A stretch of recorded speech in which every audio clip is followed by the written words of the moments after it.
Next is your sensory examination. Sensory examination आपका जो होता है, कौन कौन से चेक करते हैं? लास्ट हिस्ट्री क्लास में भी डिस्कस, कौन कौन से सेंसेशन चेक करते हैं?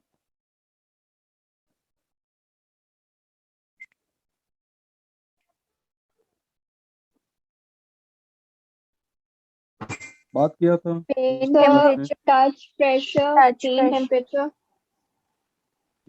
तो मेरे बेसिकली स्पाइनोथैलेमिक And ट्रैक्ट से posterior पोस्टीरियर कॉलम column. है। तो मेरा स्पाइनोथैलेमिक में एंटीरियर स्पाइनोथैलेमिक होता है, लैटरल स्पाइनोथैलेमिक होता है।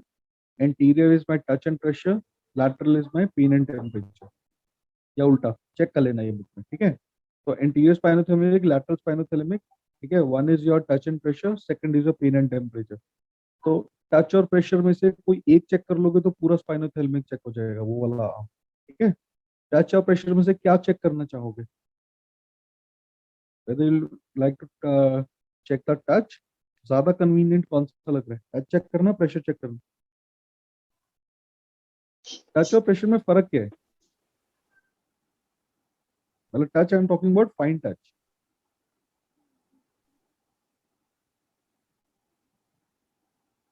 टच बेसिकली आप जैसे हमने वो कॉर्निया में आई चेक कर रहे थे या फेशियल नर्व में कॉटन से चेक कर रहे थे, तो कॉटन का विस्क लेके उसको थोड़ा सा ऐसे हल्का सा टच करते हुए जाओ, that is fine touch. Pressure is जो आप ये उंगली से चेक करते हो कि ये सेंसेशन पता चल रहा है कि नहीं, जहाँ थोड़ा प्रेशर दे रहे हो। Cotton will just touch him very slightly, feather की तरह हल्का सा। और टच प्रेशर इज जब आप उंगली से ऐसे हल्का सा प्रेस करते हुए चेक कर रहे हो, ठीक है। तो ये pressure will not always be uniform, कि आपने यहाँ पे टच किया थोड़ा ज्यादा जोर से प्रेस हो गया, यहाँ किया तो कम जोर से हो गया, तो it will not B uniform. तो टच और प्रेशर में से कोई एक चीज चेक करना है तो you will prefer a fine touch. तो कॉटन लो, कॉटन से हल्का सा यहाँ करते करते जाओ, देखो उसको क्या है, ठीक है। तो सेंसरी आपका इंटीरियर स्पाइनोथैलेमिक, आप टच चेक कर रहे हो। देन लैटरल में आप पेन टेम्परेचर चेक कर रहे हो, तो पेन और टेम्परेचर में से कोई एक सेंसेशन चेक करनी है तो what will you prefer? Temperature. Okay, temperature के लिए कैसे चेक करोगे टेम्परेचर को? It has to be uniform. तो आपको क्या टेम्परेचर चेक करोगे? You need test tubes for temperature. Test tubes को एक पर्टिकुलर आपको ठंडा और गर्म आपको करना है, ठीक है। एंड देन पेशेंट को टच कर करके बताना है कि ये उसको टेम्परेचर पता चल रहा है कि नहीं पता चल रहा है, ठीक है, which is a very cumbersome process. Test tube होगा, एक ठंडा होगा एक गर्म होगा, फिर उसको करोगे, बीच में वो गर्म वाला ठंडा हो गया तो उसको दोबारा गर्म करोगे। तो temperature is a very cumbersome process. तो better is to check for pain. Pain मतलब ऐसा नहीं है कि उसको चाकू मार देना है या पेन से मार देना है, ठीक है। You will take a basically all pain. Pain check करने के लिए आपका जो नीडल होगा, ध्यान बस ये रखना है कि needle should not be hollow. Hollow needle से एचआईवी ट्रांसमिशन और ये सब ज्यादा होता है। It should be a solid needle. Solid needle से आप उसको पिन प्रिक करते हुए जाओगे, नॉट दैट लाइट कि उसको पेन ही ना महसूस हो, बट नॉट दैट डीप कि उसको खून आने लग जाए। तो ऑल पिन देखा है, ऑल पिन से किसी को आप टच करते हुए जाओगे और प्रेस करते हुए जाओगे, पेन दोगे, एंड यू विल कंपेयर कि पता चला पता चला पता चला, and you will compare on both side कि कहाँ पे है कहाँ पे नहीं, ठीक है। तो क्वेश्चन इज कि बेसिकली मैंने फेस पे सेंसेशन चेक किया था, तो मैंने तीन एरियाज में चेक किया था। One is my ophthalmic division, one is my maxillary, one is my mandible. ये मैंने पूरा फेस चेक कर लिया। अब इसके नीचे मुझे यहाँ से नेक से लेके पैर तक इंटीरियर पोस्टीरियर सेंसेशन चेक करनी है। तो कौन से एरिया की सेंसेशन चेक करोगे, या आपने बस यहाँ पे लगा के पूछ लिया पता चल रहा है एंड से पता चल रहा है एंड हो गया? बॉडी का सेंसरी सप्लाई होता क्या है? फेस का sensory supply is trigeminal. Body का सेंसरी सप्लाई क्या होता है? मेरे शोल्डर का क्या है, चेस्ट का क्या है, टमी का क्या है, अम्बिलिकस का क्या है, थाइस का क्या है, calf का क्या है? Cervical trunk. स्पाइनल नर्व्स होती हैं, dermatomes. Spinal nerve, yes, very good. तो बेसिकली स्पाइनल नर्व्स और डर्माटोम होता है। मेरा जो पूरा बॉडी है ये डर्माटोम डिस्ट्रीब्यूशन पे है, ठीक है। तो आपको डर्माटोम्स पता होने चाहिए, और आप जो अपना सेंसरी एग्जामिनेशन करोगे that will be done on the dermatome. अब इतने सारे डर्माटोम है, कैसे पता चलेगा कौन सा डर्माटोम कैसे है, कैसे याद करोगे? अम्बिलिकस का डर्माटोम क्या होता है? T10. T10 होता है, परफेक्ट। तो अगर आपको एक याद है और इस तरह अगर आपको 5 या 6 डर्माटोम्स याद हैं तो आपको सारे डर्माटोम याद हो जाएंगे, क्योंकि डर्माटोम्स लकीली आपके एक सिमेट्रिकल ऑर्डर में चलते हैं। जैसे मैं आपको 5 या 6 डर्माटोम बताता हूँ, बीच के अपने सारे आप खुद ही भरते हुए जाओगे। ठीक है, C5 याद करो सबसे पहले। C5 आपका शोल्डर का जो ये वाला एरिया है, lateral aspect of your shoulder, that is your C5। Lateral aspect of your shoulder is C5। ठीक है, निपल एरिया क्या होता है, सबको पता होता है ये भी, T4, राइट। अम्बिलिकस क्या होता है, T10।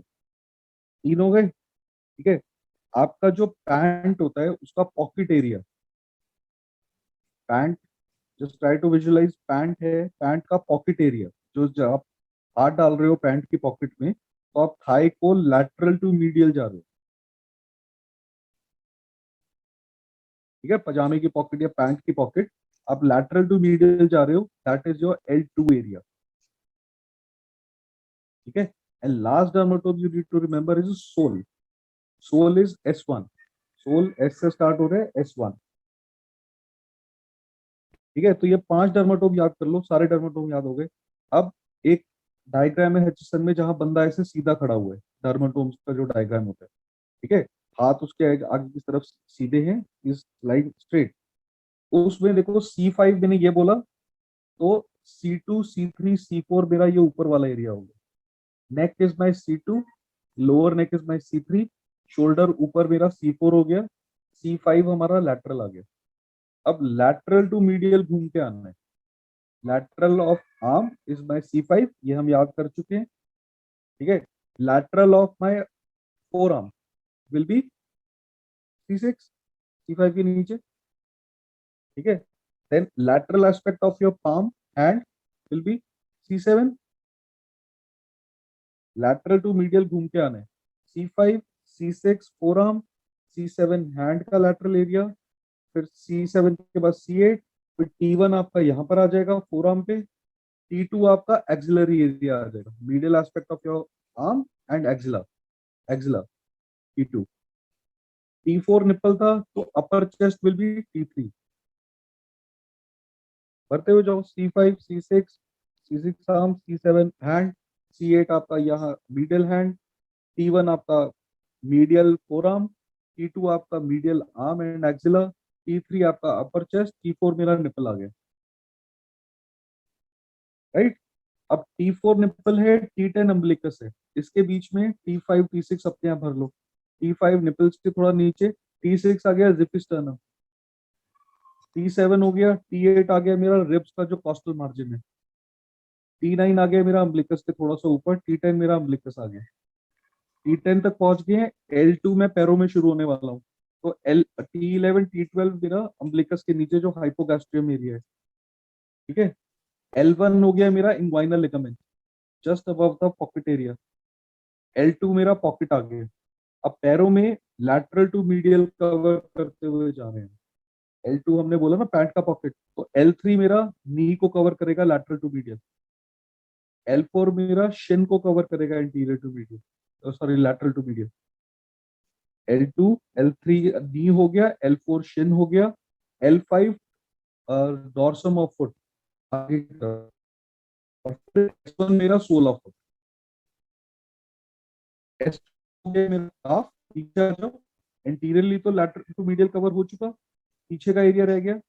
L2 मेरा हो गया आपका, ये सॉरी S2 मेरा हो गया काफ का पीछे का एरिया, S3 मेरा हो गया आपका थाई का पीछे का एरिया, और S4 S5 हो गया concentric rings around the anal cavity. हो गए सारे टर्म। C5 याद किया हमने, T2 चलो याद रख लेना कि एक्सिला होता है, T4 आपका निप्पल हो गया, T10 आपका अम्बिलिकस हो गया, L2 आपका पैंट का पॉकेट हो गया, S1 आपका सोल हो गया। सारे डर्मेटोम्स आपको याद हो जाते हैं। Got it. तो आप जब चेक करोगे, अब आप जैसे, अच्छा चलो एक एग्जांपल और बताता हूँ। हमने अभी बात की थी मोटर ट्रैक की, कि हमने MRI brain, MRI spinal cord, NCV EMG में से डिसाइड किया। अब मेरा पेशेंट है क्वाड्रिपेरसिस का, और उसको अपर मोटर न्यूरॉन आ रहा है। ठीक है, अपर मोटर न्यूरॉन है तो बचा ब्रेन और स्पाइनल कॉर्ड। ठीक है, अब ब्रेन से क्वाड्रिपेरेसिस कैसे हो सकता है? क्योंकि राइट साइड का बॉडी लेफ्ट ब्रेन से है, लेफ्ट साइड का बॉडी राइट ब्रेन से है, तो यानी कि पेशेंट को ब्रेन के दोनों हेमिस्फेयर में प्रॉब्लम होगी। व्हाट आर द चांसेस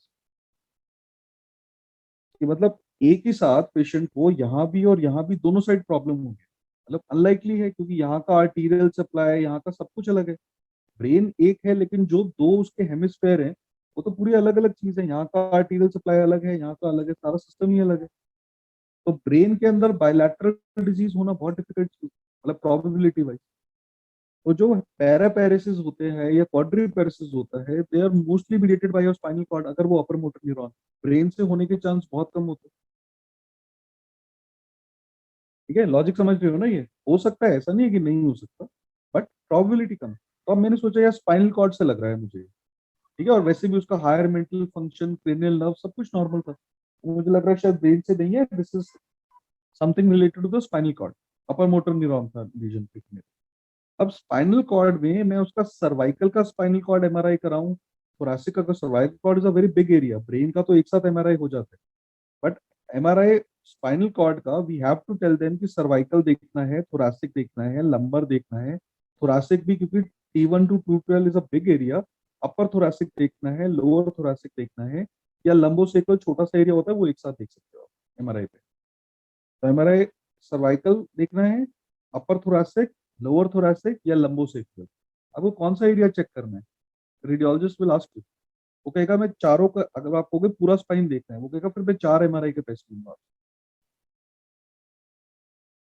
तो अब आप कैसे पता करोगे कि मैं कौन से एरिया का एमआरआई बोलूं?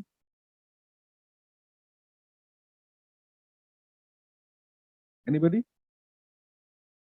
अब अगर मेरे पेशेंट का मैं सेंसरी एग्जामिनेशन किया, यही क्वाड्रिपेरेसिस का पेशेंट है, और मैंने देखा कि यार उसके निप्पल तक तो सेंसेशन ठीक आ रहे हैं, निप्पल्स के नीचे सेंसेशन गड़बड़ आ रही है, तो यानी T4 तक तो गाड़ी ठीक चल रही थी, T4 के नीचे प्रॉब्लम होना स्टार्ट हुआ।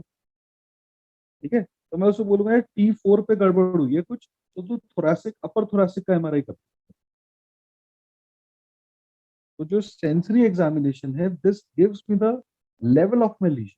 अगर मैं डर्माटोम्स को ध्यान रखते हैं, डर्माटोम पे सेंसरी एग्जामिनेशन, अगर मेरा पेशेंट है जिसका अम्बलिकस तक सारा सेंसेशन ठीक आ रहा है और अम्बलिकस के नीचे प्रॉब्लम है, पैरों में प्रॉब्लम हो रही है, पैरापेरेसिस का पेशेंट है। ठीक है, पैरा दोनों पैर नहीं चल रहे, हाथ उसके बढ़िया है, सिर्फ पैरापेरेसिस हुआ वो, इससे कि बायलैटरल लोअर लिम्ब वीकनेस के साथ आया है। ठीक है, अब मैंने उसका देखा कि उसके जिफी स्टर्नम के नीचे सेंसेशन गायब है, तो मैंने उसका सेंसरी एग्जामिनेशन किया, जिफी स्टर्नम के नीचे गायब।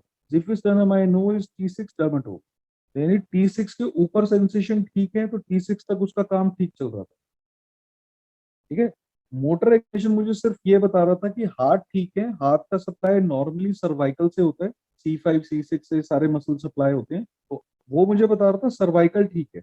लेकिन it was not telling me कि T1 T2 T4 T8 यहाँ पे कहाँ गड़बड़ हुई है। सेंसरी मुझे एक बहुत ही पर्टिकुलर आपका लेवल देगा आपको क्लिनिकल एग्जामिनेशन से, कि जिफिस टर्नर के नीचे सेंसेशन गायब है।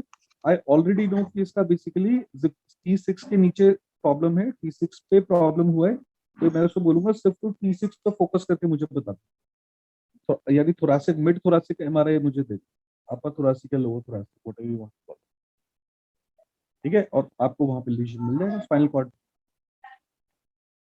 तो एक very good clinical examination. Neurology का पता है मजा ही यही है कि आप इतना प्रिसाइज बता सकते हो कि मुझे लग रहा है कि this is a extra dural lesion in the level of T6 of the spinal cord, और इसमें एक्स्ट्रा ड्यूरल है तो वो मोस्ट लाइकली कुछ ट्यूबरकुलोमा या फिर कुछ इस तरह से पड़ा होगा, या वर्टिब्रा का ट्रॉमा हुआ होगा जिसकी वजह से वर्टिब्रा ने कंप्रेस किया होगा। इतना प्रिसाइज बता सकते हैं। जो डीएम न्यूरोलॉजिस्ट होते हैं वो आपको सीएनएस में बता सकते हैं कि इसके ये लेफ्ट कॉर्टेक्स के एरिया 23 के अंदर शायद कुछ इन्फाक्ट हुआ होगा, and you do a MRI and you get the same finding. It's very satisfying जब आपने क्लिनिकली इतना पिन पॉइंट करके बताया and you match with the investigation. ठीक है, तो सेंसरी का रेलेवेंस समझने की जरूरत है कि वो that gives you a level.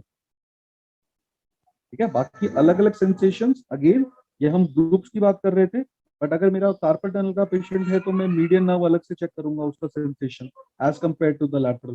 फिर मैं डर्माटोम फॉलो नहीं कर रहा, फिर मैं पर्टिकुलर एक नर्व का ट्रैक फॉलो कर रहा हूँ कि वहां पे कहाँ गड़बड़ है। जैसे मान लो मीडियन नर्व का पेशेंट आता है, कार्पल टनल लगे ना क्योंकि वो सबको पता होता है। कार्पल टनल का पेशेंट है, मैंने देखा उसके सिर्फ आर्म के सेंसेशन गए हुए, हैंड के सेंसेशन गए हुए हैं, ऊपर के सेंसेशन ठीक है, मीडियन नर्व एक्सिला से निकलती है, तो मैं बोलूंगा उसका शायद रिस्ट पे कंप्रेस हुआ है, अटिपिकल कार्पल टनल। लेकिन मैंने देखा यार उसके फोर आर्म के भी मीडियन नर्व डिस्ट्रीब्यूशन के सेंसेशन गए हुए हैं, तो यानी कि उसका कहीं एल्बो में प्रॉब्लम हुई है, शायद एल्बो में से कहीं दबी है। मैं देखा उसका आर्म में भी गड़बड़ है मीडियन नर्व के डिस्ट्रीब्यूशन, तो शायद एक्सिला में कहीं दबी है नर्व। तो सेंसरी ऐसे में ट्रैक करके I can just pin point कि अब मेरे को उसका रिस्ट का एमआरआई नहीं करना, मुझे उसका शोल्डर का एमआरआई करना। You can get to know the level of lesion. ठीक है, तो सेंसरी आप ऐसे चेक करते हो।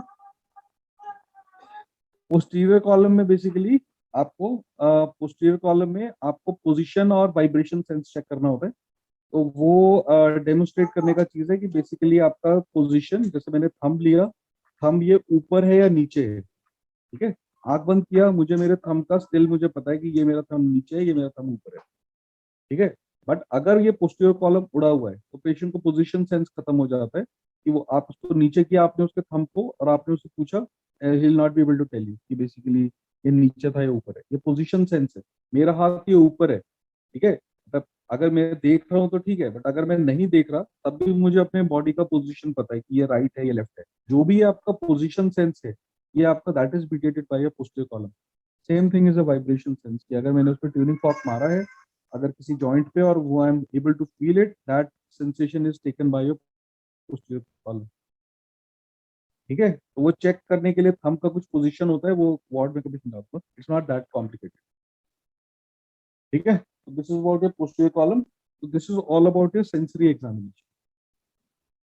तो आपने टच चेक किया डर्माटोम्स पे, आपने पेन चेक किया डर्माटोम्स पे, देन आपने पोस्टीरियर कॉलम चेक किया and you are done with your, but dermatome distribution ध्यान रखिए। ठीक है, तो that is your sensory examination.